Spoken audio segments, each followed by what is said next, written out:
Councillor in Tecumseh, Andrew. Hi, Andrew.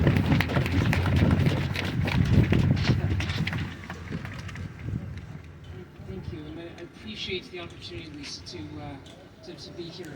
I mean, like many Canadians, my world is really in this community.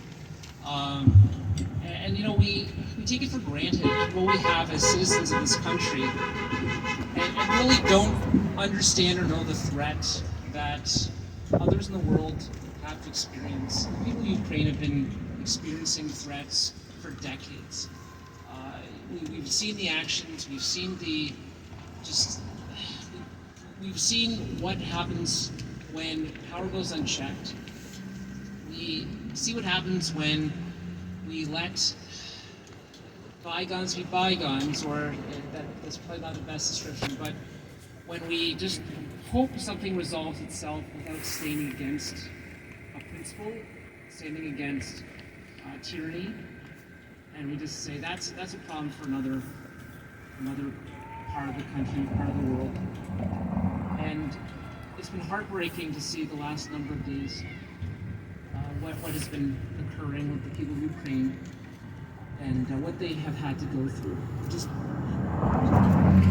mean, I get a bit teary-eyed seeing an image of a father who had to leave his child behind, actually put his child onto a bus to stay and fight. It's a decision that most of us will never have to experience here in Canada. But this is the reality for so many in our world. And it's time for, I'd say, all of us who we enjoy ourselves here in Canada, and we often take for granted what is occurring elsewhere, that it doesn't affect us. This does affect us, because if not, this may be us someday. In our country, especially, we share a border with Russia as well, and who knows what would occur if this sort of power comes unchecked. The people of Ukraine have demonstrated to me what it means to be a model citizen. They are drawing a line in the sand and saying, you are not going to take away who we are. You're not going to take away our democracy. We are the people of Ukraine, and we are here, and you have to go through us. And there's nothing more fitting or demonstrating of the caliber of the people of Ukraine than how they have handled this situation.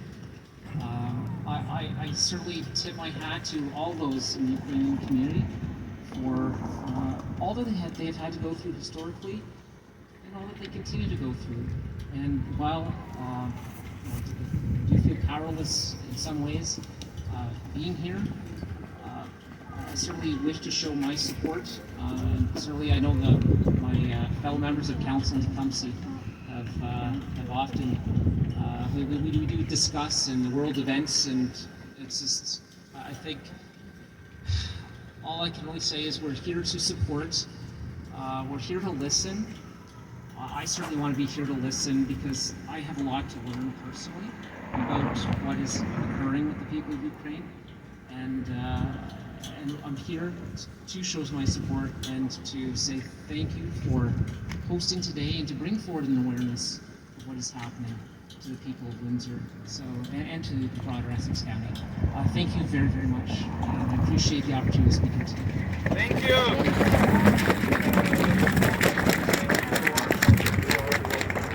I've just met Andrew for the first time today, but the fact is that he came to show his support for our community, and that is much appreciated.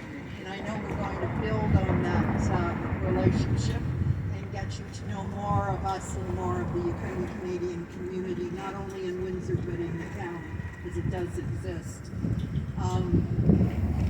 I'd like to call on Carol Demon now, the president of the Ukrainian National Federation and my sidekick in all of this.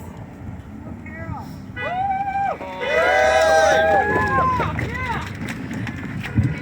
Slava Ukraina! I'm the mouthy one of the two. I have never been as proud as the last year to be of Ukrainian descent. Putin did not realize what a strong people we are, what a loyal people, a hard-working people. And he's waging a war right now, not only on the political faction in Ukraine, but on its people. Women, children, and the elderly have been forced to leave their homes. It was not their choice. Their men had to stay behind to fight for Ukraine. And now these women and children and elderly need our support. The Canadian Ukrainian Foundation has a website where they are taking donations to help the Ukrainians that have been displaced. This is a humanitarian effort. People left with what they had on their backs, their children in strollers and another toddler in their hands. They need our support. We're looking for donations for food, for clothing, for a place to stay. As it stands now, most of them, we've been so thankful for Poland and the other Eastern European countries who have taken displaced Ukrainians in, but they are sleeping on the cold ground in a tent. I have with me some papers here today that have the website where you can donate and also an address that you can send your donations on. I hope that within the very next little while, this can be finished, and for the sake of Ukraine, for their benefit. But in the meantime, we have to take care of those who need our help. I thank you so much for coming here today.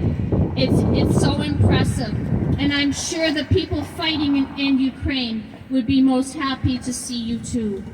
Slava Ukraini!